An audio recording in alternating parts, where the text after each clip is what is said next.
ஓம் சாந்தி. 1/1/2025 காலை முரளி. ஓம் சாந்தி. பாப்தாதா மதுபன். சிவத்தந்தை பிரம்மா தந்தை அவரிடம் வச்சு நமக்காக ஆசிரியரை பாடம் எடுக்க வந்திருக்கிறாரு. நம்மளா இதே மாணவர்கள் மிக கவனமா ஆத்ம அறிவாணி நிலையில் வந்து முரளியை கேட்கலாம். பாபா சொல்றாங்க, இனிமையான குழந்தைகளை, நீங்கள் ஞானத்தின் மழை பொழிந்து பசுமை ஏற்படுத்தக்கூடியவர்கள். நீங்கள் தாரணை செய்ய வேண்டும் மற்றும் மற்றவர்களை சேவிக்க வேண்டும். நீங்க வந்து ஞானத்தினோட மழையை பொழிஞ்சு நீங்களும் புரிஞ்சுட்டு மற்றவங்களுக்கு அதை சொல்லி பசுமை ஏற்படுத்தக்கூடியவங்க, பூமியில பசுமையை ஏற்படுத்தக்கூடியவங்க. நீங்களும் தாரணை செய்யணும், மற்றவங்களையும் சேவிக்கணும்ன்றாரு. கேள்வி: எந்த மேகங்கள் மழை பொழிவதில்லையோ அவைகளுக்கு என்ன பெயர் கொடுக்கலாம்? எந்த மேகம் வந்து மழை பெய்யலையோ அது என்னன்னு சொல்லலாம்? பதில்: அவை சோம்பேறி மேகங்கள் ஆகும் சொல்றாரு. மழை பொழியக்கூடியது சுறுசுறுப்பான மேகங்கள் ஆகும். பாபா சொல்றாரு, நம்மளதான் சொல்ற, நம்ம வந்து தாரணை பண்ணி மற்றவங்களுக்கு போய் ஞானத்தை சொல்லணும். அந்த மாதிரி சொன்னோம்னா நம்ம சுறுசுறுப்பான மேகங்கள். தாரணை இருந்தது என்றால் மழை பொழியாமல் இருக்க முடியாது. நம்ம நல்லா வாழ்க்கையில நடைமுறைப்படுத்துறோம் பாபா சொல்றதெல்லாம், கண்டிப்பா நம்மளால மற்றவங்களுக்கு போய் அந்த ஞானத்தை சொல்ல முடியுன்றாரு. தாரணை செய்து பிறரை செய்விக்காதவர்களின் வயிறு ஒட்டி போகும். நம்ம ஞானத்தை தாரணை பண்ணி மற்றவங்க சொல்லலைன்னா நம்மளோட வயிறு ஒட்டி போயிருன்றாரு. அவர்கள் ஏழைகள், அவங்க ஏழை ஆயிடுவாங்கன்றாரு. பிரஜையில சென்று விடுகின்றனர். அதாவது ஞானத்தை தாரணை பண்ணி மற்றவங்க சொல்றோம்னா நம்ம ராஜா ஆக முடியும், இல்லைன்னா நம்ம பிரஜையில போயிடுவோன்றாரு. கேள்வி: நினைவின் யாத்திரையில் முக்கியமான முயற்சி எது? பாபா நினைக்கிறதுல முக்கியமான முயற்சி எது? பதில்: தன்னை ஆத்மான்ட்டு புரிஞ்சுட்டு தந்தையை புள்ளி வடிவில் நினைக்கணும். இதுதான் முக்கியமான முயற்சி. ஆத்மானு புரிஞ்சுட்டு பாபா எப்படி இருக்கிறாரு, எந்த மாதிரி இருக்கிறாரு, புள்ளியா அவரும் புள்ளியா இருக்கிறாருன்ட்டு நினைவு செய்யணும். அதுதான் சரியான நினைவு. தந்தை யாராக இருக்கிறாரோ, எப்படியாக இருக்கிறாரோ அதே சுரூபத்தில் சரியாக நினைவு செய்வதில் தான் உழைக்க வேண்டி இருக்கிறது. இப்ப நம்ம நினைக்கிறோம்னா, லிங்க பூஜையெல்லாம் நம்ம வந்து பக்தி மாசத்துல லிங்க வடிவத்துல பூஜை செஞ்சோம், வேற வேற உருவத்துல பூஜை செஞ்சோம். ஆனா இப்ப கடவுள் உண்மையா எப்படி இருக்கிறாரு? புள்ளியா இருக்கிறாரு. நம்மளும் ஆத்மா கண்ணுக்கு தெரியாம புள்ளியா இருக்கிறோம், அவரும் கண்ணுக்கு தெரியாம புள்ளியா இருக்கிறாரு. ஆனா உயிரோட்டமா இருக்கிறாரு. அவர் எப்படி இருக்கிறாரு, ஏதா இருக்கிறாரு, அதே சுரூபத்துல சரியா நினைக்கிறதுலதான் முயற்சி இருக்குது. ஏன்னா இது வரைக்கும் நம்ம ஏதோ உருவத்தையே வழிபட்டோம் இல்லையா? உருவம் இல்லாத அந்த வழிபாடு, அதாவது உருவம் இருக்குது, புள்ளியா இருக்கிறாரு, கரெக்டா அந்த புள்ளிய நினைவு செய்யறதுதான் உழைக்க வேண்டியிருக்கின்றார். பாடல்: யார் தலைவனுடன் இருக்கின்றாரோ, தலைவன் வந்து பாபா, பாபாவோட யார் இருக்கிறாங்களோ. ஓம் சாந்தி. கடலுக்கு மேலே மேகங்கள் இருந்தால் மேகங்களின் தந்தையாக இருப்பது கடல். பாபா சொல்றாரு, கடலுக்கு மேல மேகம் இருக்குன்னா அந்த மேகங்களோட தந்தை யாரு? கடல். கடலுக்கு மேல இருக்கும் மேகங்களுக்கு தான் மழை நீர் நிரம்பும். எந்த கடல் மேல மேகங்கள் இருக்குதோ அந்த மேகங்கத்துலதான் வந்து மழை நீரை நிரம்பும். அந்த மேகங்களும் கூட நீரை நிரப்பி கொண்டு பிறகு மழையாக போய்கின்றன. அப்படிதானே புயல்லாம் வருது, அந்த கடல் நீர் மேல உறிஞ்சுது, அந்த மேகம் நீரை உறிஞ்சு ஆவியா நீராவியா மாறி அதுதான் போய் மற்ற இடத்துல மழையா பொழியுது. நீங்களும் கூட கடலிடம் நிரப்பிக் கொள்வதற்காக வருகிறீர்கள். இப்ப நம்மளையும் பாபா மேகத்துக்கு ஒப்பிடுறாரு. இப்ப நம்மளும் கடலுக்கு எதுக்காக? பாபா வந்து கடல், அவர்கிட்ட ஞானத்தை நிரப்பிக் கொள்வதற்காக வரும். கடலின் குழந்தைகள் மேகங்களாக இப்ப இருக்கிறீங்க. இனிமையான நீரை உறிஞ்சு கொள்கிறீர்கள். இப்ப கடல் தந்து இனிமையான நீரை நம்ம உறிஞ்சுக்கிறோம். இப்போது மேகங்கள் கூட பலவிதமாக இருக்கின்றன. சில மிகவும் நன்றாக அடர்ந்த மழையாக பொழிகின்றன, வெள்ளப்பெருக்கை ஏற்படுத்தி வருகின்றன. சில மேகங்கள் குறைவாக பொழிகின்றன. அந்த மேகம் நம்ம பார்க்கணும் இல்லையா? சிலது வந்து புயல் காத்தாவே வீசி ரொம்ப மழை, அப்படியே வெள்ளம் மாதிரி கனமழையா பொழியும். சிலது பாத்தீங்கன்னா வெள்ளப்பெருக்கை ஏற்படுத்தணும். சிலது பாத்தீங்கன்னா ரொம்ப அந்த மழை அந்த அளவுக்கு இருக்காது, காத்து மட்டும் அடிக்கும், அப்புறம் அப்படியே போயிடும், கடந்து போயிடும், மழை பெய்யாது, குறைவாதான் பொய்யும். உங்களிடம் கூட அப்படி வசீகரமாக இருக்கிறீர்கள். இப்ப மேகத்தோட நம்மள ஒப்பிடுறாரு. நம்ம நல்லா உறிஞ்சிக்கிட்டு அடர் மழையா போயிட்டு நல்லா பொழியறவங்க நல்லா ஞானத்தை சொல்றாங்க. சிலர் வந்து சரியா சொல்றது இல்லை, தானும் தாரணை பண்றதுக்கு மற்றவங்களுக்கு சொல்றது இல்லை. நன்றாக கனமழை போல் பொழிகிறார்கள் சிலர், அவர்களின் பெயர் கூட பாடப்படுகிறது. யார் நல்லா கனமழை மாதிரி பொழியறாங்களோ அவங்க பெயர் பாடப்பட்டிருக்கிறது. நன்றாக மழை பொழிந்தால் மனிதர்கள் மிகவும் மகிழ்கின்றனர். இப்ப நம்ம நிறைய பேர் கஷ்டத்துல இருக்கிறாங்க, அவங்களுக்கு போயிட்டு இந்த ஞானத்தை சொல்லி புரியாச்சுன்னா அவங்க ரொம்ப சந்தோஷப்படுறாங்க இல்லையா? அதாவது பாபா சொல்றாரு, நன்றாக மழை பொழியறதுனால மனிதர்கள் கூட சந்தோஷப்படுறாங்க, மிகவும் மகிழ்கின்றனர். இதுவும் கூட அது போல அப்படின்னு சொல்லி பாபா சொல்றாரு. நன்றாக பொழிபவர்களின் மகிமை கூட ஏற்படுகிறது. யார் பொழிவதில்லையோ அவர்களின் உள்ளம் சோம்பலாகி விடுகிறதுன்னு சொல்லி பாபா சொல்றாரு. இப்ப யார் வந்து ஞானத்தை எல்லாம் போய் மத்தவங்க சொல்லலையோ அவங்க உள்ள வந்து சோம்பலா எடுக்கின்றார். வயிறும் நிரம்புறது இல்ல. வயிறுதான் இங்க பாபா புத்தி தான், நம்ம புத்தி தாரணை ஆகணும். ஏன்னா மத்தவங்க இந்த ஞானத்தை சொல்ல சொல்ல புத்தி நிரம்பும். அததான் சொல்றாரு பாபா. முழுமையாக தாரணை ஏற்படாததால் வயிறு ஒட்டி போய் விடுகிறதுன்னு சொல்றாரு. இப்போ முழுமையா நம்ம ஞானத்தை புரிஞ்சுட்டு மற்றவங்க போய் சொல்லலைன்னா நம்மளோட வயிறு ஒட்டிடுது. பஞ்சம் ஏற்படும் போது மனிதர்களின் வயிறு ஒட்டி போய் விடுகிறது. இப்ப சாப்பாடே இல்லை. சில நாடெல்லாம் அப்படிதான், சுத்தமா சாப்பாடு இல்லாம இந்த ஏழை குழந்தைகளோட வயிறுலாம் ஒட்டி போயிருக்க மாதிரி பார்த்துருக்கோம். அப்ப பஞ்சம் ஏற்படும் போது அப்படி ஆயிடுது. அது போல இங்கும் கூட தாரணை செய்து பிறரை செய்விக்காவிட்டால் வயிறு ஒட்டி கொண்டு விடும் சொல்லி பாபா சொல்றாரு. அதே மாதிரி இங்க கூட நம்ம தாரணை செஞ்சு மற்றவங்களுக்கு சொல்லலைன்னா நம்மளோட வயிறும் ஒட்டி போயிடும் சொல்றாரு. நன்றாக புரிபவர்கள் சென்று ராஜா ராணி ஆவார்கள். யாரு நல்ல ஞானத்தை சொல்றாங்களோ மற்றவங்க போயிட்டு அவங்க ராஜா ராணி ஆவாங்க சொர்க்கத்துல. இவர்கள் ஏழைகளாக ஆவார்கள் சொல்லி பாபா சொல்றாரு. ஏழைகளின் வயிறு ஒட்டி கிடக்கும். பாபா சொல்றாரு, யார் ஞானத்தை மற்றவங்க சொல்லி புரிய வைக்கிறாங்களோ அவங்க வந்து ராஜா ராணி ஆவாங்க, மற்றவங்க ஏழைகளா ஆயிடுவாங்க, அவங்களோட வயிறு ஒட்டி கிடக்குன்றார். ஆக குழந்தைகள் மிகவும் நன்றாக தாரணை செய்ய வேண்டும். இதிலும் கூட ஆத்மா மற்றும் பரமாத்மாவின் ஞானம் எவ்வளவு சகஜமானதுன்னு சொல்லி பாபா சொல்றாரு. இப்ப நீங்க நல்லா தாரணை பண்ணணும். இந்த ஞானத்திலே ரொம்ப ஈஸியானது ஆத்மா மற்றும் பரமாத்மாவுடைய இன்ட்ரோடக்ஷன் கொடுக்கறது. அது ரொம்ப ஈஸிங்கிறாரு பாபா. ஆத்மா நம்மளுடைய அப்பா பரம்பிதா பரமாத்மான்னு சொல்லி புரிய வைக்கலாம். நமக்குள் ஆத்மா மற்றும் பரமாத்மாவின் ஞானம் இருக்கவில்லை என்பதை இப்போது நீங்கள் புரிஞ்சுக்கிறீங்க. முன்னாடி நமக்கு இந்த ஞானமே இல்லை. நம்ம தான் ஆத்மா, நம்ம இந்த உடல் இல்லை, நம்ம ஆத்மா, நம்மளுடைய அப்பா தான் கடவுள், பரம்பிதா பரமாத்மா. இந்த ஞானம் முன்னாடி நம்ம பக்தி பண்ணும்போது இல்லை. அதாவது வயிறு ஒட்டி இருந்தது அல்லவா, நமக்கு வயிறு ஒட்டி இருந்துச்சு. ஆக ஆத்மா மற்றும் பரமாத்மாவின் விஷயம்தான் முக்கியமானதுன்னு சொல்லி பாபா சொல்றாரு. மனிதர்கள் ஆத்மாவையே அறியவில்லை என்பது பிறகு பரமாத்மாவை எப்படி அறிந்து கொள்ள முடியும் சொல்லி பாபா சொல்றாரு. மனுஷங்க ஆத்மா யாருன்னே தெரிஞ்சுக்கல, அப்புறம் எப்படி கடவுள் யாருன்னு தெரிஞ்சுக்குவாங்க? ஆத்மாவே எப்படி இருக்கும், அது உயிர் வந்து எப்படி உடம்பு விட்டு போகுது, இதெல்லாமே அவங்களுக்கு தெரியல. ஆத்மா எங்க இருக்குது, உடம்புல எந்த பாகத்துல ஆத்மா இருக்கு, இதெல்லாம் கூட நிறைய பேருக்கு தெரியாது. அப்புறம் எப்படி அவங்க கடவுளை தெரிஞ்சுவாங்கன்றாரு. எவ்வளவு பெரிய வித்வான்கள் பண்டிதர்கள் முதலானவர்கள் இருக்கிறாங்க, யாருக்குமே ஆத்மாவை பற்றி தெரியாதுன்னு சொல்லி பாபா சொல்றாரு. இப்போது உங்களுக்கு தெரிந்து விட்டது. யாருக்குமே தெரியாத விஷயம். சாதாரண மாத்தாச்சு நம்ம வீட்டுல இருக்கிறோம், நமக்கு தெரிஞ்சிச்சு ஆத்மா அடிபட்டுறது. அதில் 84 பிறவிகளின் அடிபட்ட நடிப்பு அடங்கி இருக்கிறதுன்னு சொல்லி பாபா சொல்றாரு. அது நடந்தபடி இருக்கிறது. இப்ப நம்ம ஆத்மால பிறவிகள் எத்தனை பிறவி நம்ம எடுத்தோமோ அத்தனை பிறவிகளின் நடிப்பு இருக்குது. அதுதான் இப்ப நடந்துட்டு இருக்குதுன்றது. ஆத்மாவோ அழிவற்றது. ஆத்மாவுக்கு அழிவே கிடையாது. உடல் அழிஞ்சிடும், ஆனா ஆத்மா அழியாது. ஆகவே நடிப்பும் அழிவற்றது. அந்த ஆத்மால இருக்கிற நடிப்பும் அழிவில்லாம நடக்குதுன்றாரு. ஆத்மா எப்படி ஆல்ரவுண்டு முழு சக்கரத்திலும் நடிப்பை நடிக்கிறது, இது யாருக்குமே தெரியாதுன்னு சொல்லி பாபா சொல்றாரு. எப்படி ஆத்மா அந்த இத்தனை பிறவி எடுத்து அந்த முழு சக்கரத்திலையும் நடிச்சு வருதுன்றது யாருக்குமே தெரியாது. அவர்களோட ஆத்மாவை பரமாத்மான்ட்டு சொல்லிடுறாங்க. அவங்க ஞானமே தலைகீழ் ஞானமா இருக்கு. எல்லாருமே கடவுள், அப்ப ஆத்மாவே கடவுள்னு ஆயிட்டாங்க. அப்ப கடவுள் யாரு? எல்லாருமே உலகத்துல எல்லாருமே கடவுள்னா அப்ப கடவுள் யாரு? தலைகீழா சொல்லிட்டாங்க இல்லையா. ஆத்மாவே பரமாத்மான்னு சொல்லிட்டாங்க. குழந்தைகளாகி உங்களுக்கு ஆரம்பத்திலிருந்து தொடங்கி கடைசி வரையிலான முழுமையான ஞானமும் இப்போது இருக்கிறதுன்னு சொல்லி பாபா சொல்றாரு. நமக்கு பாபா வந்து நம்மள ஆத்மான்னு புரிய வச்சு அவர் தான் அப்பான்றத புரிய வச்சுட்டாரு. இது எப்படி இந்த சிருஷ்டி சக்கரத்தோட ஆரம்பம் முதல் கடைசி எல்லாத்தையுமே நமக்கு சொல்லிட்டாரு. முழுமையான ஞானமும் நம்ம கிட்ட இருக்குது. அவர்கள் நாடகத்தின் ஆயிலேயே லட்சக்கணக்கான வருடங்கள் என்று சொல்லிவிடுகின்றனர்.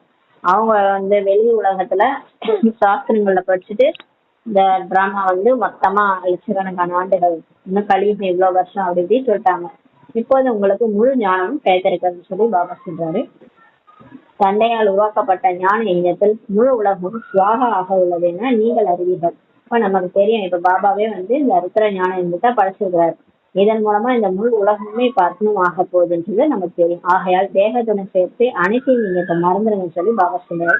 தன்னை ஆத்மான்னு புரிஞ்சுக்காங்க. இந்த உடல் கூட நம்ம கூட வராது, நம்ம ஆத்மா தான். ஆத்மான்னு புரிஞ்சுக்கோங்க. தந்தையை மட்டும் பரந்தாமத்தை மட்டும் நினைங்க. இனிமையான வீட்டை நினைவு செய்யுங்கள். இது துக்க தாமமே ஆகும். இப்ப இருக்கிறது இது துக்க உலகம், நரகம். உங்களிலும் கூட வரிசைகரமான மேற்சின்படி புரிய வைக்க முடியும் சொல்லி பாபா சொல்றாரு. உங்கள கூட யார் வந்து வரிசைகரமா வந்து படிக்கிறாங்களோ முரளியை நல்லா, அவங்கதான் மற்றவங்க போய் புரிய வைப்பாங்கன்றாரு. எப்போது நீங்கள் ஞானத்தால் நிரம்பி இருக்கிறீங்க. இப்ப எல்லாருக்குமே பாபாவுடைய ஞானம் கிடைச்சிச்சு, மற்றபடி முழு முயற்சியும் நினைவு செய்வதில் தான் இருக்கிறதுன்றார். ஞானம் என்னமோ எல்லாருக்கும் கிடைச்சிச்சு, ஆனாலும் பாபா நினைக்கிறதுலதான், யோகால தான் நமக்கு முழு முயற்சியே இருக்குன்றாரு. பிறவி பிறவியின் தேக அபிமானத்தை நீக்கி ஆத்ம அபிமானியாக ஆகணும்னு சொல்லி பாபா சொல்றாரு. இப்ப பிறவி பிறவிகளா நமக்கு தேகாபிமானம் 63 ஜென்மம் இந்த தேகம்தான் நான் நினைச்சிட்டு இருந்தோம். இதை நீக்கிட்டு இப்ப ஆத்ம அபிமானி, ஆத்மான்ற உணர்வை கொண்டு வாங்கன்றாரு. இதில் தான் உழைக்க வேண்டி இருக்கிறதுன்னு சொல்லி பாபா சொல்றாரு. இதுலதான் உங்களுக்கு முழு உழைப்பே இருக்குது. சொல்வது மிக எளிது, ரொம்ப ஈஸியா சொல்லிடலாம், நான் ஆத்மா, நான் பயிற்சி பண்ணிடுவேன். ஆனால் தன்னை ஆத்மா என்று புரிந்து கொள்ள வேண்டும் மற்றும் தந்தையும் புள்ளி ரூபத்தில் நினைவு செய்ய வேண்டும். இதில் தான் உழைப்பு தேவைப்படுகிறதுன்றார். ஆனா இதுதான் ரொம்ப கஷ்டம்ன்றாரு. ஏன்னா நம்ம 63 ஜென்மா தேகம்தான் நான் நினைச்சிட்டு இருந்தோம் இல்லையா, அந்த உணர்வை கொண்டு நம்ம அந்த உணர்வை மாத்தி, நான் ஆத்மா புள்ளி அப்படின்னு நெற்றி புறத்துல இருக்கிற நான் தான் இது, இந்த கண்ணு மூலமா பார்த்துட்டு இருக்கிறேன் அப்படிலாம் பயிற்சி பண்ணணும். அந்த பயிற்சி பண்ண பண்ண அது தானாகவே நான் ஆத்மான்ற அந்த அந்த பிராக்டிஸ் வந்துருச்சுன்னா அப்ப ஈஸியாயிடும். ஆனா இதுக்கு ரொம்ப உழைப்பு தேவைன்றார். நான் யார், எப்படி இருக்கிறேன், அப்படி என்னை நினைவு செய்வது மிகவும் கடினமானதுன்னு சொல்லி பாபா சொல்றாரு. இப்ப கடவுள் எப்படி இருக்கிறாரு, அவர் எந்த மாதிரி இருக்கிறாரு, எங்க இருக்கிறாரு, அந்த மாதிரி கரெக்டா அவரை புரிஞ்சுட்டு நினைக்கிறது கஷ்டம்ன்றார். தந்தை எப்படியோ குழந்தைகளும் அப்படித்தான் இருப்பார்கள் அல்லவா. ஃபர்ஸ்ட் தெரிஞ்சுக்கணும். இப்ப ஒரு பூனைக்குட்டியோட அம்மா எப்படி இருக்கும், பூனை மாதிரி இருக்கும். ஒரு நாய்க்குட்டியோட அம்மா நாய் மாதிரி இருக்கும். அது மாதிரிதான் இப்ப கடவுள் அப்பா எப்படியோ அப்படிதான் குழந்தைகள் இருப்பாங்க. அப்ப நம்ம எப்படியோ அப்படிதான் கடவுளும் இருப்பாரு, அதை புரிஞ்சுக்கணும். ஏன்னா நம்மளோட அப்பா தான் கடவுள். தன்னை தெரிந்து கொண்டால் பின் தந்தையும் தெரிந்து கொண்டு விடுவார்கள் சொல்லி சொல்றாரு. இப்ப நீங்க யாரு, நான் இந்த உடம்பு இல்லை, அந்த உடல் அழியுது, மரணம் வருது, அந்த உடல் அழிஞ்சிருது. அப்ப அந்த உடல்ல இருந்தவங்க யாரு, அந்த உடல்ல இருந்து இவ்வளவு நாள் நம்மள்ட்ட பேசினவங்க யாரு, அது ஆத்மா தானே, உயிர் தானே. அப்ப அந்த உயிர் தான் நானுன்றத என்னைக்கு புரிஞ்சுக்கிறாங்களோ அப்ப கடவுளையும் புரிஞ்சுக்குவாங்கன்னு சொல்லி சொல்றாரு. படிப்பவர் ஒரு தந்தை தான். இப்ப நமக்கு இந்த பாடம்லாம் சொல்லிக் கொடுக்குறவர் கடவுள் தான். படிப்பவர்கள் பலர் என்பதை நீங்கள் அறிவீர்கள். சொல்லிக் கொடுக்குறவர் ஒருத்தர், ஆனா அதை படிக்கக்கூடியவங்க நிறைய பேர் உங்களுக்கு தெரியும். தந்தை ராஜ்யத்தை எப்படி ஸ்தாபனை செய்கிறார் என்பதை குழந்தைகளாகிய நீங்க தான் தெரிஞ்சிருக்கிறீங்கன்னு சொல்லி சொல்றாரு. இப்ப கடவுள் எப்படி ஸ்தாபனை செய்யறாருன்றது நமக்கு தான் தெரியும். மற்றபடி இந்த சாஸ்திரங்கள் முதலானவர்கள் எல்லாமே பக்தி மார்க்கத்தின் விஷயங்கள் சொல்லி பாபா சொல்றாரு. புரிய வைப்பதற்காக நாம் சொல்ல வேண்டி இருக்கிறது. இப்ப எல்லாத்தையும் புரிய வைக்கிறதுக்காக நம்ம சாஸ்திரத்தை எல்லாம் கூட பாபா எடுத்துக்காட்டா எடுத்து சொல்ல வேண்டியதா இருக்கு. மற்றபடி இதில் வெறுப்படையும் விஷயம் எதுவும் இல்லைன்னு சொல்லி சொல்றாரு. சாஸ்திரங்கள்ல கூட பிரம்மாவின் பகல் மற்றும் இரவு என்றெல்லாம் சொல்லியிருக்கிறாங்க, ஆனால் புரிந்து கொள்ளவில்லை. இந்த பிரம்மா பகல், பிரம்மாவுடைய இரவு, அரைக்கல்பம் பிரம்மாவின் பகல், அரைக்கல்பம் பிரம்மாவின் இரவு, இந்த மாதிரி நிறைய லட்சக்கணக்கான வருடங்கள் சொல்லிலாம் சொல்லியிருக்கிறாங்க. ஆனா அதுல உண்மை கம்மியா தான் இருக்கு. ஆனா அது என்னன்னு புரிஞ்சுக்கலன்றார். இரவு மற்றும் பகல் பாதி பாதியாக உள்ளதுன்னு சொல்லி பாபா சொல்றாரு. ஏணிப்படிகள் எவ்வளவு சகஜமாக புரிய வைக்கப்படுகிறது. இப்ப ஏணிப்படி சுத்தரம் இருக்கு, அதை வச்சு ஈஸியா பாபா நமக்கு புரிய வைக்கிறார். பகவான் மிகவும் சக்தி வாய்ந்தவர், அவர் விரும்பினால் எது வேண்டுமானாலும் செய்ய முடியும் என்று மனிதர்கள் புரிந்து கொள்கின்றனர். கடவுள் சர்வ சக்திவான், அவர் நினைச்சா மரணத்தை கூட வெல்ல முடியும், செத்து போனாலும் கூட உயிர் தர முடியும், என்ன வேணாலும் அவரால் செய்ய முடியும் அப்படின்னு மனுஷங்க புரிஞ்சுக்கிறாங்க. ஆனால் நானும் நாடகத்தின் பந்தனத்தில் கட்டப்பட்டிருக்கிறேன் என்று தந்தை கூறுகிறார். ஆனா பாபா சொல்றாரு, என்னால எல்லாம் நான் செய்ய முடியாது, நான் இந்த டிராமாவோட பந்தனத்துல கட்டப்பட்டிருக்கிறேன், என்ன டிராமால நடக்குதோ அதுபடிதான் நடக்கும். நானே இந்த சங்கமேகம் 100 வருஷத்துல தான் வரணும், எனக்கே டிராமாவோட விதி இருக்கு, அதுக்கு முன்னாடி என்னால வர முடியாது. இந்த மாதிரி அவரே கட்டுப்பட்டுதான் அனுப்புறாரு. கடவுளே சொல்றாரு, பாரதத்தில் எவ்வளவு ஆபத்துகள் வந்தபடி இருக்கின்றன, பிறகு நான் அடிக்கடி வருகிறேன்னா என்ன. இப்ப பாரதத்திலே நிறைய பிரச்சனைகள் ஆபத்துலாம் வருது, அவர் வராரா என்னன்னு சொல்லி கேட்கிறார். எனது நடிப்புக்கும் எல்லை இருக்கிறதுன்னு சொல்லி சொல்றாரு. முழுமையாக துக்கம் ஏற்பட்டு விடும்போது நான் எனது நேரத்தில் வருகிறேன். இப்ப இந்த உலகம் அவரு சிருஷ்டிய நல்லா படைச்சாரு, சுகம் நிறைந்த சிருஷ்டி தான் படைச்சாரு. ஆனா இந்த சிருஷ்டி மோசமா ஆகும்போது, துக்கம் அதிகம் ஆகும்போது தான் அவரு வர வேண்டிய நேரத்துக்கு தான் வரேன்னு சொல்றாரு. ஒரு வினாடியும் வித்தியாசப்படுவதில்லைன்னு சொல்லி பாபா சொல்றாரு. ஒரு செகண்ட் கூட மாறாது, நான் எந்த செகண்ட்ல வரணுமோ அப்பதான் வருவேன்றார். நாடகத்தில் ஒவ்வொருவரின் துல்லியமான நடிப்பும் பதிவாகி இருக்கிறது. இப்ப டிராமால எல்லாருடைய நடிப்புமே அக்யூரேட்டா இருக்குன்றார். அவங்கதான் நடிப்பாங்க. நீங்க எதுக்கு அவங்க சரியில்லை, இவங்க சரியில்லை, இவங்க என்ன இப்படி இருக்கிறாங்கன்னா நினைக்காதீங்க, அவங்க நடிப்பே அதான் சொல்லி சொல்றாரு. அவங்களுக்கு கேரக்டரே அதான் கொடுத்துருக்கிறாரு, அதுதான் நடிப்பாங்க, அதுதான் பதிவாயிருக்குன்றார். டிராமா படி இதான் நடக்கும்ன்றார். இது உயர்ந்த தந்தையின் அவதாரமாக சொல்லி பாபா சொல்றாரு. பிறகு வரிசை கிரமமாக சக்தி குறைந்தவர்கள் அனைவரும் வருகிறாங்க. கடவுளுடைய அவதாரமே இதுதான். அதுக்கப்புறம் அவருக்கு அடுத்து எல்லாரும் சக்தி குறைந்தவர்கள் வந்து நடிக்க வராங்க. குழந்தைகளாக உங்களுக்கு இப்போது தந்தையிடமிருந்து ஞானம் கிடைக்கிறது, நீங்கள் உலகின் எஜமானனா இப்ப ஆகிறீங்கன்றாரு. இந்த ஞானத்தை கேட்டுக்கிட்டு அதை யார் தாரணை செய்யறாங்களோ அவங்க உலகத்துக்கே எஜமான் ஆயிடுறாங்கன்றாரு. உங்களுக்குள் முழு வேகத்துடன் இப்போது சக்தி வருகிறதுன்றார். நம்ம எந்த அளவுக்கு பாபா உண்மையா நினைக்கிறோமோ, எந்த அளவுக்கு ஞானத்தை தாரணை செய்யறோமோ, அந்த அளவுக்கு ஃபுல் ஸ்பீட்ல இப்ப வந்து நமக்கு பவர் வருதுன்றாரு. ஏன்னா பாபா பாபான்னு எந்த நேரம் பாபா நினைக்கிறதுனால பவர் நமக்குள்ளார இறங்குது. அதாவது ஆத்மான்னு புரிஞ்சுக்கிட்டு அந்த எல்லையற்ற வைராகியத்தோட உடம்ப கூட மறந்துட்டு பாபா நினைக்கும் போது நமக்குள்ளார பவர் ஜாஸ்தியா இறங்குதுன்றாரு. முயற்சி செய்து நீங்கள் சம பிரதானத்துல இருந்து சதோ பிரதானமாக ஆகிறீங்கன்றார். மற்றவர்களுடைய நடிப்பே அங்கே கிடையாது. இப்ப நம்ம மட்டும்தான் முயற்சி பண்ணி சம பிரதானத்துல இருந்து தூய்மையா ஆகிறோம். மற்றவர்களுடைய நடிப்பே அங்க கிடையாது. அங்க சாது சன்னியாசிகள், கிறிஸ்தவர்கள், இந்த மற்ற தர்மத்திலவர்கள்லாம், அந்த பக்தர்கள்லாம் கூட அங்க வரமாட்டாங்க. யாரு இந்த ஞானத்தை முழுமையா எடுத்துக்கிறாங்களோ அவங்கதான் சொர்க்கத்துக்கு வராங்க. முக்கியமானது நாடகம், அதான் ஞானம் இப்போது உங்களுக்கு கிடைக்கிறது. யார் இந்த நாடகத்தை புரிஞ்சுக்கிறாங்க, அதோடைய முழு ஞானத்தையும் புரிஞ்சுக்கிறாங்களோ அவங்கதான் சொர்க்கத்துக்கு வருவாங்க. அது நமக்கு இப்பதான் கிடைக்குதுன்றாரு. மற்ற அனைத்துமே ஸ்தூலமானதுதான். மற்ற எல்லாமே ஸ்தூலமான விஷயம். நீங்க கண்ணால பாக்குறது அது எதுவுமே உண்மை கிடையாது. ஏனெனில் அவை அனைத்தும் இந்த கண்களால் பார்க்கப்படுகிறது. உலகம் அதிசயம், உலக அதிசயம் பாபா ஆவார். அவர் சொல்றாரு, நீங்க எதோ 7 அதிசயம் எல்லாம் பாத்துட்டீங்கல்ல, இந்த உலக அதிசயமே கடவுள் தான். அவர் பிறகு சொர்க்கத்தை படைக்கிறார். 2வது அதிசயம் அவர் படைக்கிற சொர்க்கம். அதனை ஹெவன், பாரடைஸ் என்று சொல்றாங்க. அதுக்கு எவ்வளவு மகிமை இருக்கிறது. சொர்க்கத்துக்கு எவ்வளவு மகிமை இருக்கு. இந்து தர்மத்துல சொர்க்கம்னா அப்படியே உயிரை விட்டுருவாங்க. யாரா செத்துட்டாங்கன்னா சொர்க்கத்துக்கு போயிட்டாங்கன்னுவாங்க. வைகுண்ட ஏகாதேசியில சொர்க்க வாசல் திறக்கிறான்னுவாங்க. சொர்க்கம்னாலே அவ்வளவு மகிமை இருக்குது இந்து தர்மத்துல. தந்தை மற்றும் தந்தையின் படைப்பிற்கு மிகவும் மகிமை இருக்கிறது. ஏன்னா அது கடவுள் படைச்சது, அதனால அதுக்கு மிகவும் மகிமை இருக்குதுன்றாரு. உயர்ந்ததிலும் உயர்ந்தவர் பகவான் ஆவார். உயர்ந்ததிலும் உயர்ந்த சொர்க்கத்தின் ஸ்தாபனையை தந்தை எப்படி செய்கிறார் என்பது யாருக்கும் எதுவுமே தெரியாது. ஆனா இந்த சொர்க்கம் எப்படி உருவாக்குறது யாருக்குமே தெரியாதுன்றாரு.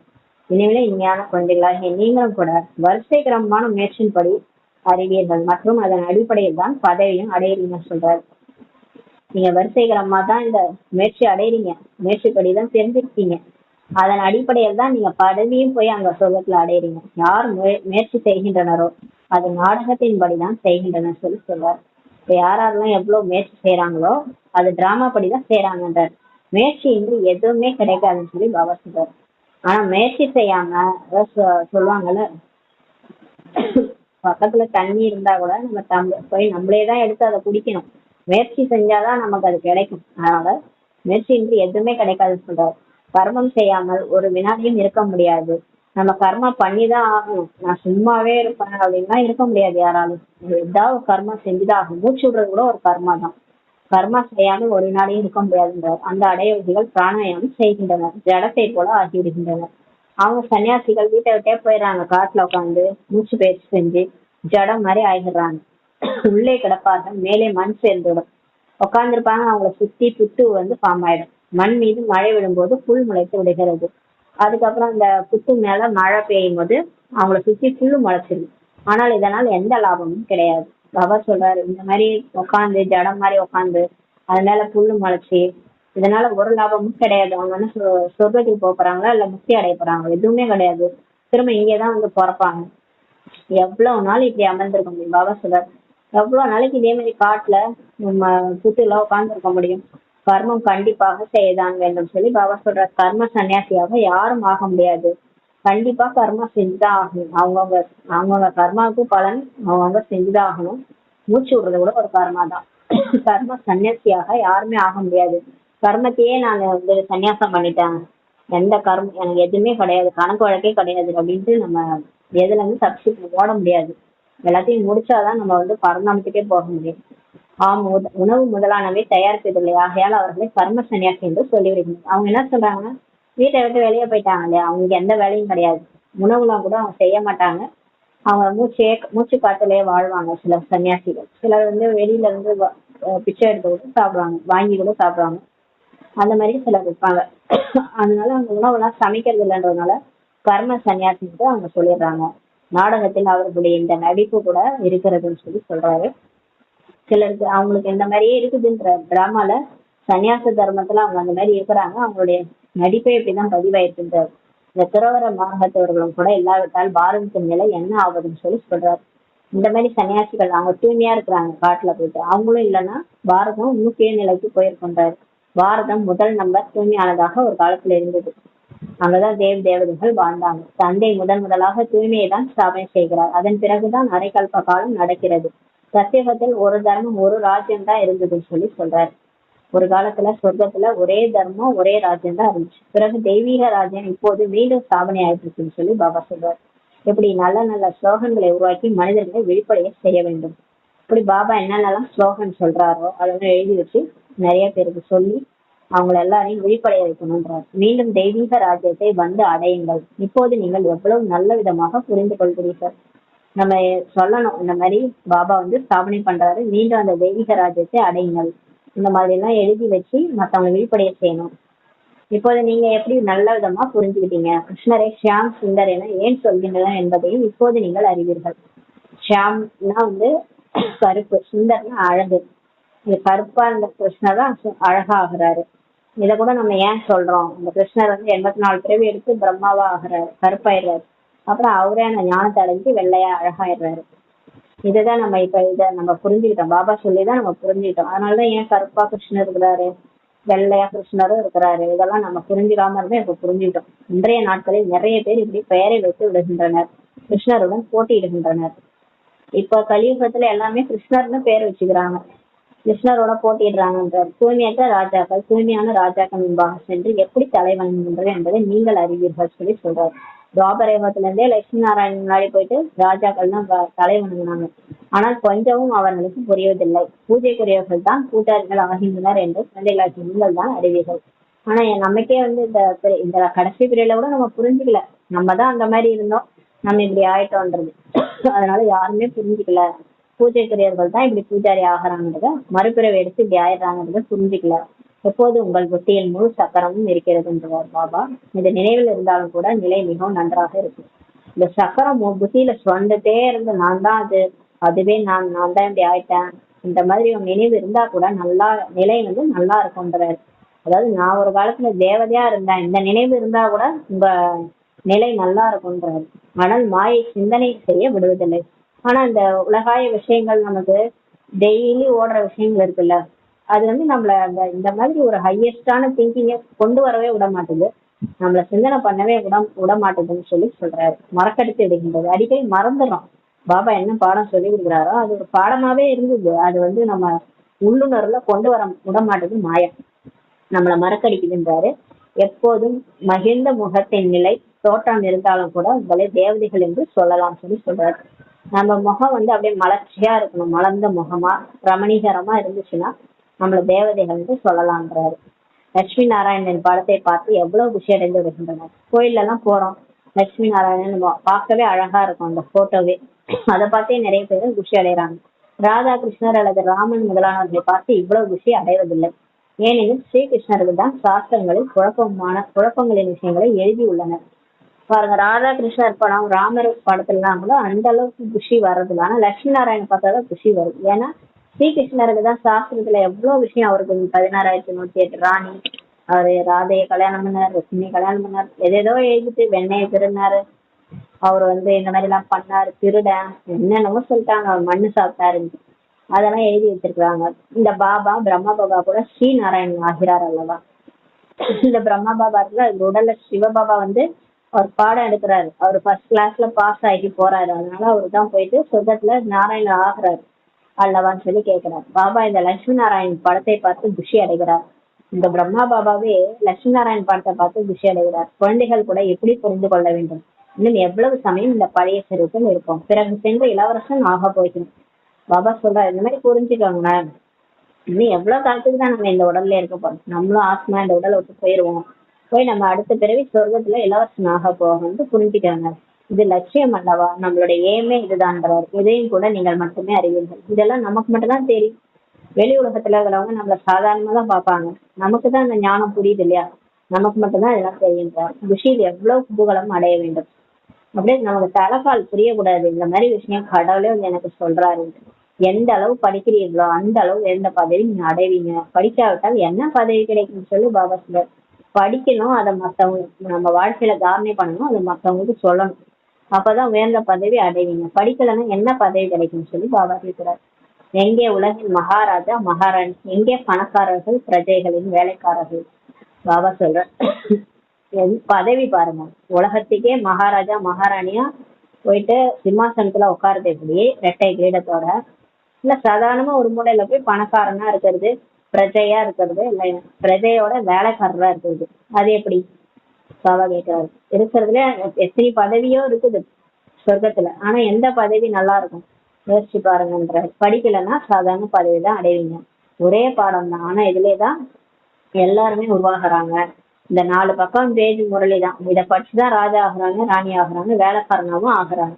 மண்மனாபவ மத்தியாஜி பவ, அல்லா மற்றும் ஆஸ்தி, நினைவு மற்றும் ஞானம். இவருக்கு எவ்வளவு குஷி இருந்தது, அல்லா கிடைத்ததும் இருந்த அனைத்தையும் கொடுத்துருக்கார். இந்த பிரம்மா பாபாவுக்கு அந்த ஞானத்தை கேட்டவன் அவ்வளவு குஷி. கடவுளே படிச்சிட்டாரு, இதுக்கு மேல என்னன்ட்டு எல்லாத்தையும் கொடுத்துட்டாரு இல்லையா. எவ்வளவு பெரிய லாட்டரி கிடைச்சிருக்காது. நாரா என்ன ஆக போறேன்னா பத்மாபதம் கோடி பாக்கியசாலி, அதோட வேற என்ன லாட்டரி, பெரிய லாட்டரி கிடைச்சிச்சு, மற்றபடி வேற என்ன தேவைன்ட்டு எல்லாத்தையும் விட்டுட்டாரு. ஆக குழந்தைகளுக்கு ஏன் குஷி இல்லை? இந்த பிரம்மா பாபா எவ்வளவு குஷியா இருந்தார், ஆனா நீங்க ஏன் உங்கள்ட்ட குஷியே இல்லை?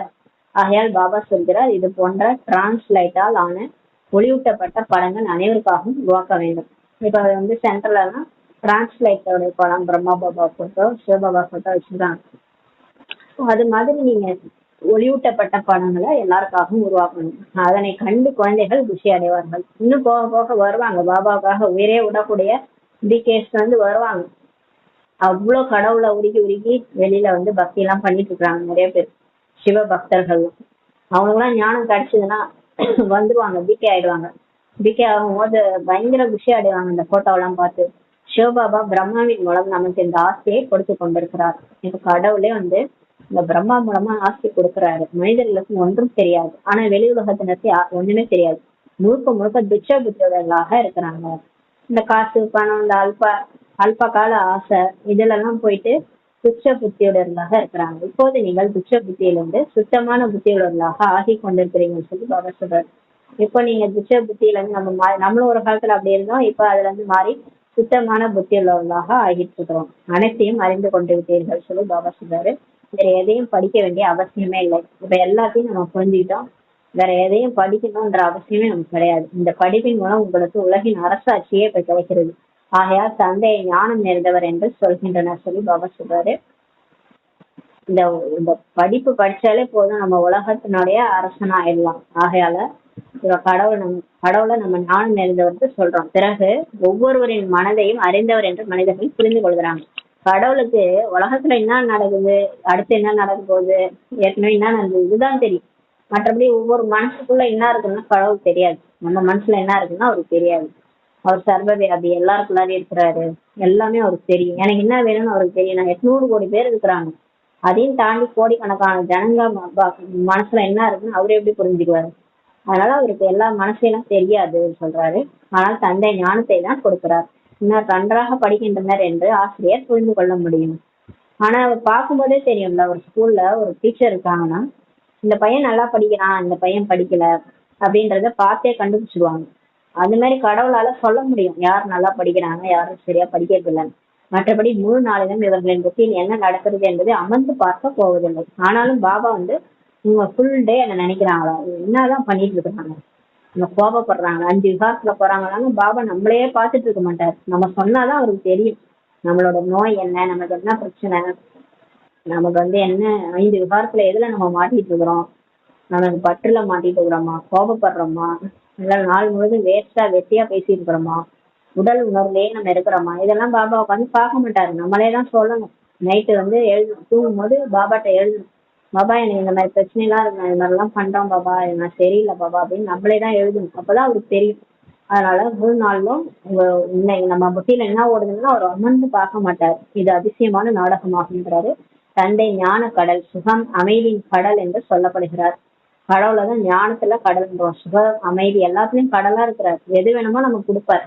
நீங்களும் கூட எப்போதும் மாஸ்டர் ஞான கடலா ஆகுறீங்க. இப்ப அவர்கிட்ட இருக்கிற ஞானத்தை நம்ம கொடுத்துட்டாரு, நம்மளும் இப்ப மாஸ்டர் ஞான கடலா ஆகிறோம். பிறகு இந்த பட்டம் இல்லாம போயிடும். இப்பதான் நம்ம ஞானம் இருந்தவங்களா இருக்கணும். இந்த உடல்ல இருந்து நம்ம உயிரை விட்டுட்டோம்னா ஆத்மா போயிடுச்சுன்னா எல்லா ஞானமும் மறந்துடும்ன்றாரு. அதோட ஞானம் வந்து மெர்ஜ் ஆயிடும். அப்புறம் சத்தியுகத்தோடைய நடிப்பும் எமர்ஜ் ஆயிடும்.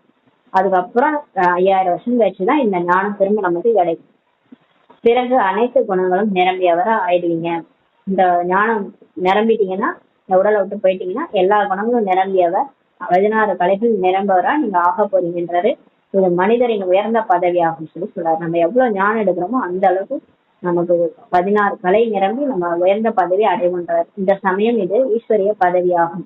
எவ்வளவு புரிந்து கொண்டு மற்றும் புரிய வைக்க வேண்டிய விஷயங்கள் இருக்குது பாருங்க இதுலன்னு சொல்றாரு. லட்சுமி நாராயண் படத்தை பார்த்து மிகவும் குஷி அடையணும். நாம் இப்போது உலகத்திற்கு எஜமானன் ஆக போகின்றோம். உங்களுக்கு குஷி வரணும். இந்த லட்சுமி நாராயணன் மாதிரி நான் ஆக போறேன், இந்த மாதிரி அந்த உலகத்துக்கே எஜமானா ஆக போறேன்ற குஷி உங்களுக்கு வரணும். ஞானத்தின் மூலமே அனைத்து குணங்களும் வருகின்றன. இந்த ஞானத்தை கேட்க கேட்கதான் நம்ம குணங்களே மாறுதுன்றார் பாபா. பாபாவை நினைக்க நினைக்க குணங்களும் நமக்கு வருது. நமது லட்சியம் குறிக்கோளை பார்க்கும் போதே புத்துணர்வு வந்து விடுகிறது. நம்ம அந்த லட்சியம் குறிக்கோள் என்னது, தேவதையாகிறது. அந்த போட்டோவை பார்க்கும் போதே புத்துணர்வு வருதுன்றது. லட்சுமி நாராயண் போட்டோ பார்த்தோம் இல்லையா, அதே மாதிரிதான் இருப்பாங்க எல்லாருமே. இங்க இருக்கிற தேவதைகள் பிரஜைகளா இருந்தா கூட அவங்கள மாதிரிதான், எப்படி ராஜாவோ அப்படிதான் பிரஜைகளும். அதே மாதிரிதான் முக லட்சணம், உடல் வாகு எல்லாமே அது தங்கத்தால் தங்க மேனின்னுவாங்களோ அந்த மாதிரி அழகா இருப்பாங்க எல்லாருமே. அதை பார்த்தாலே போதும். அது ஒரு எக்ஸாம்பிள் தான், ஒரு சாம்பிள் தான். அந்த போட்டோவை பார்த்தாலே நான் அந்த மாதிரி ஆக போறேன்ட்டு எல்லாருக்குமே அது தோணும். ஆகையால் இந்த லட்சுமி நாராயணன் படம் அனைவரிடமும் இருக்க வேண்டும் என்று பாபா சொல்கிறார். இப்போ பாபா சொல்றாரு, இதான் நம்மளுடைய எய்ம் ஆப்ஜெக்ட். இதை பார்த்துக்கோங்க அடிக்கடி. இந்த மாதிரி நான் சொல்றதுல போய் ஆக போறேன். இந்த படம் உள்ளத்தில் அன்பை பெருகுகிறது. இந்த மரண லோகத்தில் இது கடைசி பிறவி, அவ்வளவுதான் என்று மனதில் படுகிறது. படத்தை பார்த்தாலே தோணுது இல்லையா. பிரம்மா பாப்பா சொல்றாரு, இந்த உலகத்துல அன்பு அப்படியே பெருகுது. இந்த படத்தை பார்த்தா அவ்வளவுதான், இந்த 84 பிறவி முடிஞ்சிருச்சு, நம்ம வந்த வேலை முடிஞ்சிருச்சு, இப்ப நம்ம கிளம்பணும், இது கடைசி பிறவி, அவ்வளவுதான் என்று மனசுல படுகின்றாரு. பிறகு அமரலோகத்தில் இப்படி ஆக போகிறேன், சொர்க்கத்துல போய் இந்த மாதிரி ஆக போறேன். ததத்துவம் நானே அது, ஆத்மாவே பரமாத்மாவல் என்பது அல்ல சொல்லி சொல்றாரு. பிரம்மா பாபா சொல்றாரு, நான் தான் அது, நான் தான் இந்த லட்சுமி நாராயணன். ஆத்மாவோ பரமாத்மா ஆகிறது இல்லை. பரமாத்மா வேற, ஆத்மா வேற. இந்த ஞானம் முழுமையாக புத்தியில் அமர்ந்திருக்க வேண்டும் சொல்லி பாபா சொல்றாரு. எப்போது யாருக்கு புரிய வைத்தாலும் அவர்களுக்கு சொல்லுங்க, நாங்கள் ஒருபோதும் பிச்சை கேட்பதில்லை அப்படின்னு சொல்லுங்க. யாருக்கு புரிய வச்சாலும், சிலர் வந்து ஏதோ மற்ற இடத்துல எல்லாம் ஏதோ காசு கேட்டு வராங்கல்ல, அந்த மாதிரி நினைச்சுட்டு உங்களை பார்க்க போறாங்க. நீங்க சொல்லுங்க, நாங்க ஒன்றும் பிச்சை கேட்கல, பிரஜாபிதா பிரம்மாவின் குழந்தைகள் பலர் இருக்கிறாங்க, நாங்கள் எங்களுடைய உடல் மனம் பொருள் மூலம் சேவை செய்கிறோம் சொல்லுங்கன்னு சொல்றோம். நிறைய எல்லாருமே பிரஜாபிதா பிரம்மாவின் குழந்தைகள் தான். ஆனா நாங்க வந்து பிகேஸ் எங்களுடைய உடல் மனம் பொருள் மூலமா சேவை செய்யறோம், நாங்க பிச்சை எடுக்கலாம்னு சொல்லுங்க. பிராமணர்கள் தமது வருமானத்தின் மூலமே யஜ்ஞத்தை நடத்தி கொண்டிருக்கிறோம் சொல்லி சொல்லுங்க. எப்படி நடக்குது இவ்வளவு பெரிய யஜ்யம்? அது யார் காசு கொடுக்குறாங்க? கவர்மெண்டா காசு கொடுக்குறாங்க? எல்லாரும் கேக்குறாங்க எப்படி நடத்துறாங்க, இது ட்ரஸ்ட், எப்படி காசு வருது அப்படின்னு. இது எல்லாமே பிகேஸ் தான், பாபாவுடைய குழந்தைகள் தான். தன்னுடைய உடல் மனம் பொருளை போடுறாங்க. நம்மளால முடிஞ்சது, ₹1 மாத்தாசு கொடுக்குறாங்க, ₹100 நம்ம கொடுக்குறோம். அதை வச்சுதான் யஜ்யமே நடக்குது.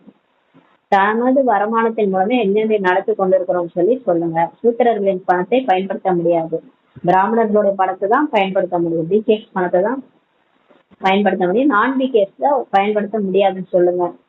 எவ்வளவு நம் உடல் மனம் பொருளினால் சேவை செய்வோமோ, சரண்டர் ஆகுவோமோ, அவ்வளவு அவ்வளவு பதவி அடைவோம் என்பதை நிறைய குழந்தைகள் தெரிஞ்சுக்கிறாங்க. இப்ப எல்லாமே பிகேஸ்க்கு தெரியுது இல்லையா. நம்ம உடலை நம்ம வந்து உடலையும் நம்ம அர்ப்பணிக்கணும், பாபா சேவையில பயன்படுத்தணும். மனசையும் அர்ப்பணிக்கணும், மனசா சேவை செய்யணும். நம்ம கிட்ட என்னென்ன பொருள் இருக்குதோ அதை நம்மளால முடிஞ்சது நம்ம கொண்டு போய் யஜ்யத்துல கொடுக்கணும். எந்த அளவுக்கு நம்ம சேவை செய்யறோமோ, சரண்டர் ஆகிறோமோ, அவ்வளவு நம்ம பெரிய பதவி அடைவோம் நிறைய குழந்தைகள் புரிஞ்சுக்கிறாங்க. பாபா விதைத்திருக்கிறார் எனில் இந்த லட்சுமி நாராயணர் ஆவோம் என தெரிந்திருக்கின்றனர் சொல்லி பாபா சொல்றாரு. பணம் இங்கே உதவ போவதில்லை எனும் போது ஏன் இந்த காரியத்தில் ஈடுபடுத்தக்கூடாது? இப்ப பாருங்க, இது எவ்வளவு பணம் இருந்தாலும் இந்த கலியுகத்துல என்ன நமக்கு உதவி செய்ய போகுது?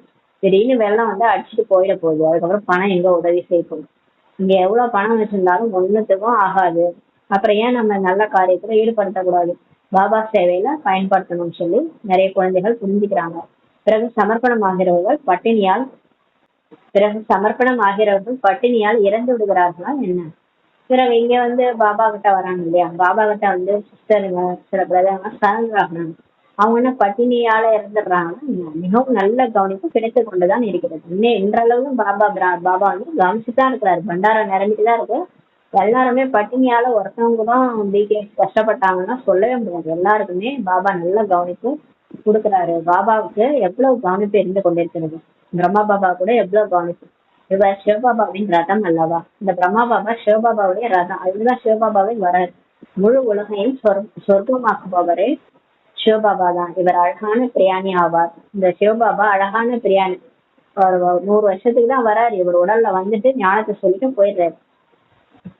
பிரயாணியா வந்திருக்கிறாரு. பரம்பிதா பரமாத்மா வந்து அனைவரையும் அழகானவர்களாக ஆக்குகிறார். நீங்கள் கருப்பானவர் வந்து இப்ப அழகானவர்களாக ஆகின்றீர்கள் தானே சொல்லி கேட்கிறாரு. கடவுளே வந்து நம்மள எல்லாரையும் அழகாக்கிட்டு போயிடுறாரு. நம்மளாம் கருப்பா இருந்த நம்ம இப்ப அழகாகிறோம் தானே சொல்லி கேட்கிறாரு. எவ்வளவு அழகான தலைவனாக இருக்கிறார் பாருங்க. சத்தியம் சிவம் சுந்தரம். சுந்தரம் சொல்லுவாங்க. எவ்வளவு அழகு அழகான தலைவனாக இருக்கிறார். வந்து அனைவரையும் அழகாக ஆக்கிடுகிறார். ஒருத்தர் வந்தாராம், வைபோக்கன் வந்தாராம். இந்த ஊர்ல வந்து எல்லாரையும் அழகாக்கிட்டு போயிட்டாராம் அப்படின்னு ஒரு கதை இருக்கான். அது இவருடைய கதை தான். இவரு அழகா இருக்கிறாருல்ல, எல்லாரையும் வந்து அழகா அத்தீத்தமா இருந்தவங்கள தூய்மையாக்கிட்டு வெள்ளையாக ஆக்கி விடுகிறார். அவரிடம் பலியாகி விட வேண்டும். அந்த மாதிரி ஒரு அழகான மனமகன்கிட்ட பலியாகிடணும்னு சொல்லி சொல்றாரு. பார்வைக்கு ஆத்மாவும் பரமாத்மாவும் ஒரே போல புள்ளிதான், ஒளி புள்ளிதான். நம்மளும் பாபாவும் ஒரே மாதிரி ஒளி புள்ளிதான் சொல்லி சொல்றாரு. மற்றபடி முழு ஞானமும் இருக்கிறது. இது மிகவும் புரிந்து கொள்ள வேண்டிய விஷயமாகும். ஆனா பாபா கிட்ட முழு ஞானமும் இருக்குது, நம்ம கிட்ட அரைகுறை ஞானம் இருக்குது. எந்த அளவுக்கு நம்ம பாப்சமானோ அந்த அளவுக்கு அவர்கிட்ட இருக்கிற ஞானம் நம்மகிட்டயும் வரும். நம்ம வரிசை கிரமமா இதுல இருக்கிறோன்றத புரிஞ்சுக்கணும். குழந்தைகளின் புத்தியில் இதை குறித்து வைத்துக் கொள்ள வேண்டும். இப்ப இதெல்லாம் உங்க புத்தியில குறிச்சுக்கங்கன்றாரு. புத்தியில் வரிசை கிரமமான முயற்சியின்படிதான் தாரணையே ஆகிறது. இப்ப எல்லாரும் இந்த முறையில ஒரே மாதிரி படிக்க மாட்டாங்க. கேட்கறவங்க இருப்பாங்க. சிலர் வந்து நல்லா படிச்சு ஒரு பாயிண்டா தாரணை செய்வாங்க, சிந்தனை பண்ணுவாங்க, மனநல சிந்தனை பண்ணி மத்தவங்க சொல்லுவாங்க. ஒவ்வொருத்தவங்களுக்கும் ஒரு மாதிரி அந்த பாயிண்ட் புரியும். அப்ப வரிசைகரமான முயற்சிப்படிதான் எல்லாரும் தாரணை ஆகிறது. மருத்துவர்களுக்கும் மருந்துகளின் பெயர் நினைவில் இருக்கும் அல்லவா. அந்த சமயத்தில் வந்து புத்தகம் படிப்பதில்லை. சில சில மருத்துவர்கள்லாம் இருப்பாங்கல்ல. இது உதாரணம் நமக்கு பாபா சொல்றாரு. சில ஹாஸ்பிட்டல்ல டாக்டர்ஸ் இருப்பாங்கல்ல, அவங்களுக்கு நல்லா படிச்சிருந்தாங்கன்னா அவங்களுக்கு டக்குன்னு இந்த வியாதிக்கு இந்த மெடிசன்ஸ் ஞாபகம் வந்துடும். அப்போ போய் புக்கெல்லாம் எடுத்து படிக்க மாட்டாங்க. அந்த மாதிரிதான் இங்கேன்றார். மருத்துவ படிப்பின் விஷயங்களும் இருக்கின்றன, வக்கீல் படிப்பிலும் விஷயங்கள் இருக்கின்றன. அந்த மாதிரிதான் வக்கீல்லையும் பாயிண்ட் டக்குன்னு அவங்க இந்த இந்த செக்ஷன் நல்லா படிச்சிருந்தாங்கன்னா டக்குன்ட்டு அந்த அந்த செக்ஷன் நம்பர்லாம் ஞாபகம் வந்துடும். அத பாபா சொல்றாரு. இப்ப நம்ம வந்து அந்த அளவுக்கு ஞான கருத்துக்கள் நம்ம புத்தியில இருந்ததுன்னா நம்ம வாழ்க்கையில வர பிரச்சனைகளுக்கு எடுத்து நம்ம யூஸ் பண்ணணும். அதான் சொல்றாரு. இல்லைன்னா போய் அந்த டைம்ல முரளி புக்கெல்லாம் தேட தேவையில்ல. பாபா என்ன சொன்னாரு, இந்த பிரச்சனைக்கு என்ன பண்ணணும்னு சொன்னாருன்னா நம்ம எடுத்து பார்க்க தேவையில்ல. அந்த அளவுக்கு புத்தியில நல்ல ஞான கருத்துக்கள் இருக்கணும்ன்றாரு. பல தலைப்புகளும் இருக்கின்றன, அதை குறித்து புரிய வைக்கிறீர்கள். இப்ப பாபா நம்மள வந்து இதை புரிய வச்சு நிறைய பேரை பிகே ஆகிறது தான் நம்மளோட வேலையே. நிறைய பேரை நம்ம பிகே ஆகிட்டோம்னா நம்ம ராஜாவாயிடலாம். ஆனா இந்த பாயிண்ட் தான் ஞாபகம் இருக்கணும் இல்லையா. அதுதான் சொல்றாரு. நீங்க அந்த டைம்ல போய் முரளி புக் எடுத்தெல்லாம் படிக்க முடியாது இல்லையா. நீங்க நிறைய தலைப்புகள் இருக்குது, அதை குறித்து புரிய வைக்கிறீங்க. இப்போ சில கருத்துக்கள் சிலருக்கு லாபத்தை உண்டாக்குகிறது, சிலருக்கு சில கருத்துக்களால் அம்பு தைத்து விடுகிறது. இந்த பாபா சொல்ற விஷயங்கள் சில பாயிண்ட்ஸ் வந்து கொஞ்சம் புரிய வச்சாலே சிலர் புரிஞ்சுக்குவாங்க. சிலருக்கு அந்த கருத்து பாயிண்ட்ஸ் வந்து லாபத்தை உண்டாக்குவது. சிலருக்கு சில கருத்து சொன்னாலே போதும் உடனே அவங்களுக்கு புத்தியில அம்பு தைச்சிரும், உடனே புரிஞ்சுக்குவாங்க. இது 5000 வருஷம் சக்கரம், இது ஏற்கனவே நடந்தது, அதான் நடக்குதுன்னொடனே இன்னும் இது புதுசா சொல்றீங்க அப்படியா அப்படின்னு சொல்லிட்டு உடனே வந்துருவாங்க. சிலருக்கு புரியும், சிலருக்கு புரியாது. சில பாயிண்ட்ஸ் சிலருக்கு புரியும். அதனால எந்த பாயிண்ட் யாருக்குன்றத நம்ம அந்த அவங்க நாடி பார்த்து தான் புரிய வைக்கணும். கருத்துக்கள் ஏராளமாக இருக்கின்றன, பாயிண்ட்ஸும் நிறைய இருக்குது. யார் நல்ல விதமாக தாரணை செய்யறாங்களோ அவர்கள் நல்ல விதமாக சேவை செய்ய முடியும் சொல்லி சொல்றாரு. இப்ப இந்த முரளிலே அவ்வளவு பாயிண்ட் சொல்லியிருக்கிறாரு. இதெல்லாம் நம்ம குறிச்சு வச்சு நம்ம தாரணம் பண்ணணும். அதை நல்ல விதமா மத்தவங்க போய் சேவை செய்ய முடியும்ன்றாரு. அரைக்கல்ப காலமாக மிகப்பெரிய வியாதியால் நோயாளிகளாக இருக்கிறாங்க. உலகமே இப்ப நோயாளியா இருக்குது. பெரிய வியாதி பிடிச்சிருக்கு. ஆத்மா தூய்மையற்றதாக ஆகிடுச்சு. அதற்கு ஒரு அழிவற்ற சர்ஜன் மருந்து கொடுக்கிறார். இப்போ உடம்புல வியாதினா டாக்டர்கிட்ட போகலாம். ஆத்மால வியாதி மன வியாதின்னா என்ன பண்றது. எந்த டாக்டர்கிட்ட போனாலும் அந்த தூக்க மாத்திரை எழுதி கொடுத்துட்றாங்க. மனசுல வியாதி இருக்கு, பிரச்சனை. அதுல வந்து அவ்வளோ டிப்ரெஷன் வந்துருது. இப்ப எல்லாரும் சண்டை போட்டுக்கிறாங்க, டிப்ரெஷன், தற்கொலை பண்ணிக்கலான்ற மாதிரி ஸ்டேஜ். அதெல்லாம் மன வியாதி தான். இதெல்லாம் வந்து டாக்டரால சரி பண்ண முடியாது. தூக்க மாத்திரை தான் எழுதி கொடுப்பாங்க. இதுக்கெல்லாம் நம்ம எங்க வரணும்னா பாபாட்ட தான் வரணும். பாபா தான் இந்த அழிவற்ற சர்ஜனா இருக்கிறாரு. அவர் தான் மருந்து கொடுக்குறாரு. ஆத்மாவுக்கு இன்ஜெக்ஷன் போடுறாரு. அப்ப இந்த ஆத்மா சரியாயிடுது. இவர் எப்போதும் சர்ஜனாகவே இருக்கிறார். இவர் எப்பவுமே டாக்டரா இருக்கிறாரு. ஒருபோதும் நோயாளியாவே ஆகிறது. சிவபாபா எப்பயுமே டாக்டர். அவரு நோயாளி பேஷண்டா ஆகிறது. மற்ற அனைவரும் தான் இப்போது நோயாளி ஆகிட்டாங்க. அழிவற்ற சர்ஜன் ஒரே முறை வந்துதான் மண்மனாபவ என்ற ஊசியை நமக்கு போடுறாரு. அதாவது ஆத்மான்னு புரிஞ்சுட்டு பரமாத்மா நினைங்க எல்லா பிரச்சனையும் ஓடிடும்ன்றாரு. அந்த ஒரு ஊசியை போடுறாரு. எவ்வளவு சகஜமானது இந்த ஊசின்றாரு. படத்தை எப்போதும் சட்டை பையில் வையுங்கள். இந்த லட்சுமி நாராயண் படத்தை எப்பயும் பாக்கெட்ல வச்சுக்கோங்க. பாபா நாராயணன் பக்தராக இருந்தபோது லட்சுமி நாராயணன் படத்தை நீக்கி, லட்சுமியின் படத்தை நீக்கி நாராயணன் படத்தை மட்டும் வைத்து விட்டார். இந்த பிரம்மா பாபா நாராயண பக்தரா இருக்கும்போது லட்சுமி படத்தை எடுத்துட்டு நாராயணன் படத்தை மட்டும் வச்சுக்குவாராம்.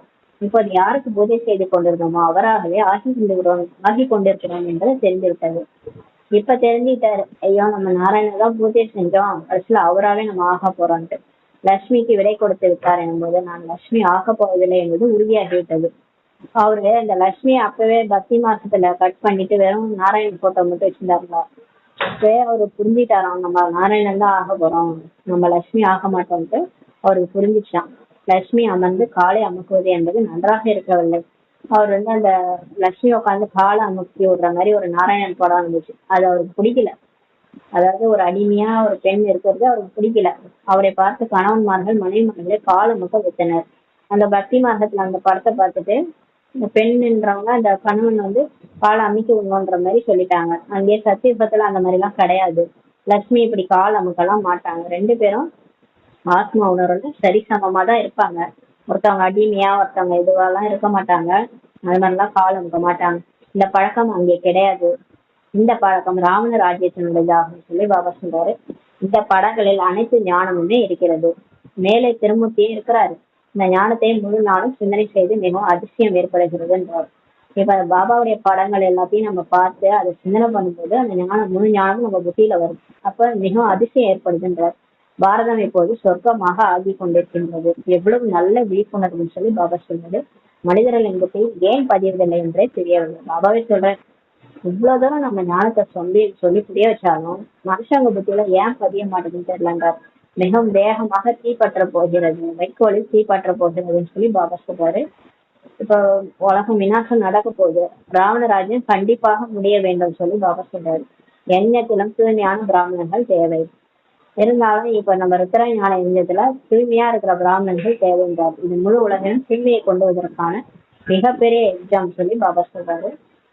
இந்த உத்தர ஞான யஜ்ஞம்ன்றது முழு உலகத்தையே தூய்மைப்படுத்தக்கூடிய ஒரு யஜ்ஞம்ன்றார். அந்த பிராமணர்களும் பிரம்மாவின் வாரிசுகள் என்று சொல்லிக் கொள்கிறாங்க. ஆனால் அவர்கள் கர்ப்பத்தின் மூலம் பிறவி எடுத்துள்ள வம்சாவளியினர். அவங்க பிரம்மா முக வம்சாவளி கிடையாது, அவங்க குஹ வம்சாவளிகள். அவங்க வயிறு மூலமா பிறக்கிறாங்க, கர்ப்பத்தின் மூலமா பிறக்கிறாங்க அந்த பிராமணர்கள், பிராமின்ஸ்.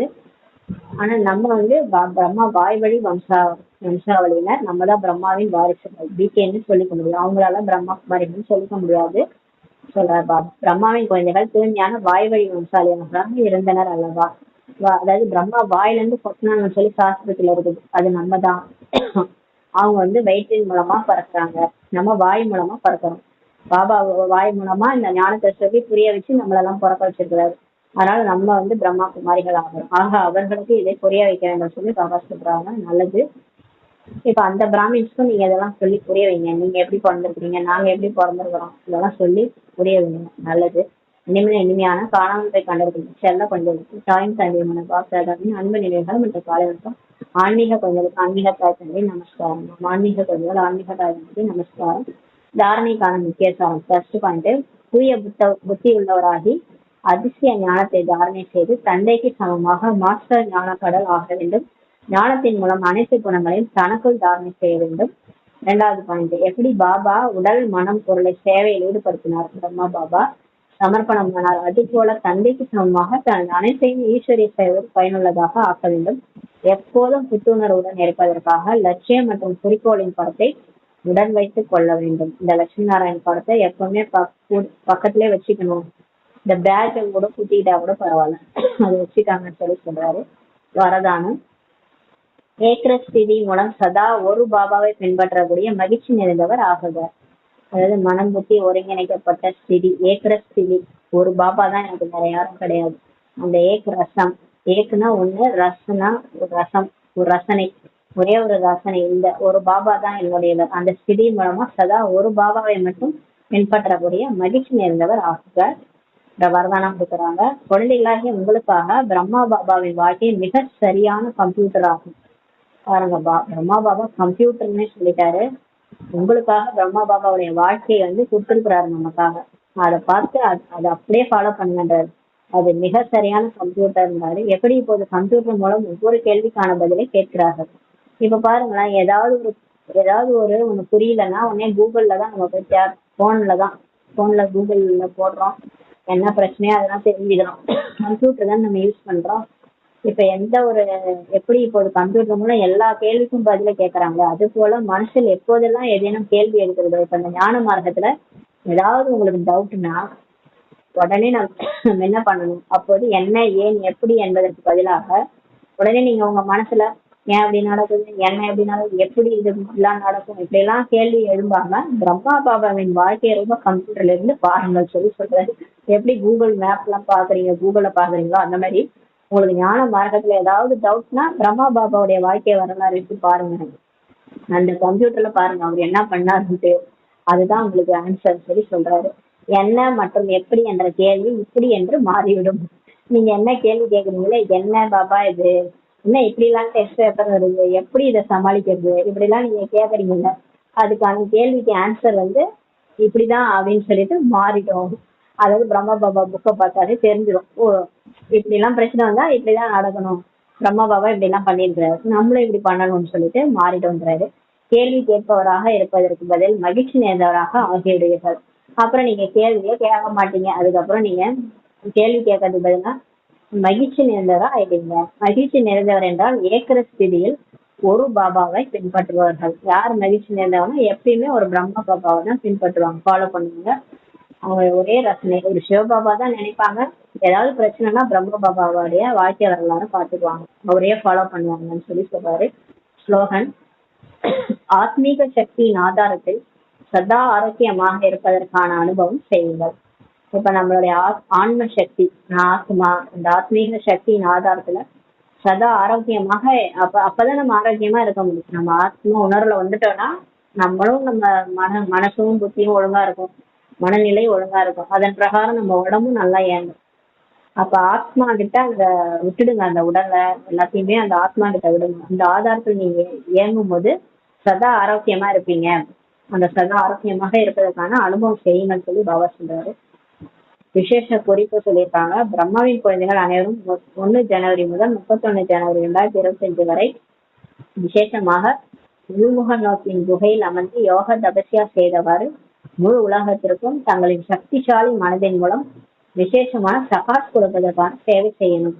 இதே லட்சியத்தோடு இந்த மாத பத்திர புஷ்பத்தில் அனுப்பப்பட்டுள்ள அவ்யக்த சமிக்ஞைகளை ஜனவரி மாதம் முழுவதும் முரளிக்கு கீழே எழுதுகிறோம்.